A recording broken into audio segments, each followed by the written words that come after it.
कोकणातील प्रत्येक अपडेट जाणून घेण्यासाठी आजच माझे कोकणच्या सोशल मीडिया प्लॅटफॉर्मला लाईक, फॉलो आणि सबस्क्राईब करा. रत्नागिरीत बोलताना उद्योगमंत्री उदय सामंत यांनी अजित पवारांच्या निधनावर तीव्र दुःख व्यक्त केले.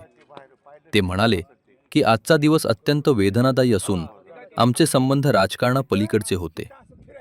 काल संध्याकाळी 7 वाजेपर्यंत आमचे बोलणे झाले होते आणि दिवसभरात 3 वेळा संपर्क झाला होता.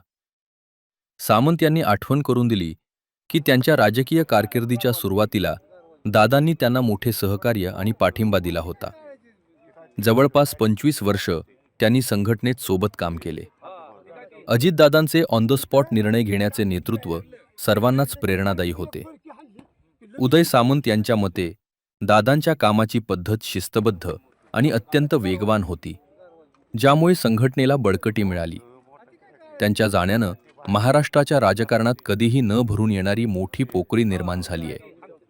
संपूर्ण पवार कुटुंबाला हे दुःख पचवण्याची शक्ती मिळो, अशी भावनाही सामंत यांनी व्यक्त केली. या प्रसंगी त्यांनी जुन्या आठवणींना भावुकपणे उजाळा दिला. अतिशय दुःखद दिवस आहे, कारण ज्यांच्या समोर राजकारणाची सुरुवात केली ते अजितदादा आज आपल्यामध्ये राहिलेले नाहीत. त्यांना मी भावपूर्ण श्रद्धांजली अर्पित करतो. परंतु माझे आणि त्यांचे संबंध हे राजकारणाच्या पलीकडचे होते. एकच फोटो मी आपल्याला दाखवतो. या फोटोमधून तुम्हाला कळेल की माझे आणि अजितदादांचे हे संबंध काय होते. अनेक वेळा ते माझ्यावर रागवायचे देखील. खेळीमेळीच्या वातावरणामध्ये आम्ही म्हणजे एकामेकाबरोबर चर्चा करायचो. ते हक्कानं मला एखादं काम सांगायचं. आणि सगळ्यात महत्त्वाची गोष्ट म्हणजे काल संध्याकाळी 7 वाजता माझं आणि त्यांचं फोनवरनं बोलणं झालेलं होतं एका पुण्याच्या MIDCच्या विकास कामाच्या बाबत. आणि काल मी त्यांच्याबरोबर दिवसभरात 3दा बोललो होतो. काही राजकीय विषय होते, काही MIDCचे विषय होते. आणि आज सकाळी ज्यावेळी ही बातमी कळली त्यावेळी खरोखरच प्रचंड धक्का मला पण बसलेला आहे. कारण माझ्या राजकीय जीवनाच्या सुरुवातीमध्ये अनेक वेळा अजितदादांनी मला सहकार्य केलं, अजितदादांनी मला पाठिंबा दिला. पवारसाहेबांच्या नेतृत्वाखाली काम करत असताना अजितदादांनी जे महाराष्ट्र फिरण्याची मला पूर्वी संधी दिली होती, त्याच्यामुळंच माझा चेहरा महाराष्ट्रामध्ये दाट झाला. त्याच्यामुळं अशी व्यक्ती 25 वर्षात ज्याने मला सहकार्य केलं, पाठिंबा दिला, आउट ऑफ द वे जाऊन मदत केली, अशा नेत्याचं आज निधन झालं आहे. हे फार दुःखद बाब आहे.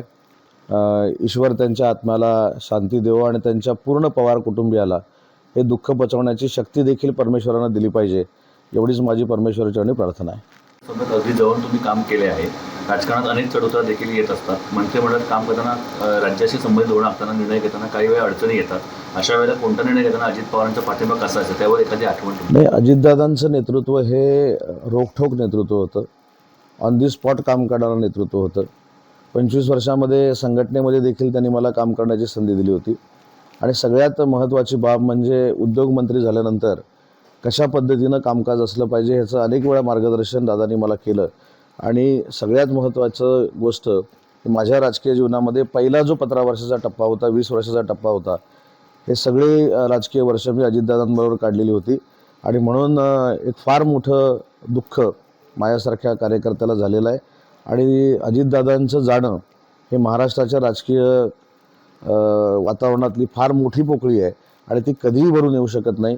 आणि म्हणूनच मगाशी म्हटलं की पवार कुटुंबियांना हे दुःख पचवण्याची ताकद ईश्वरानं दिली पाहिजे, एवढीच ईश्वरचरणी माझी प्रार्थना आहे.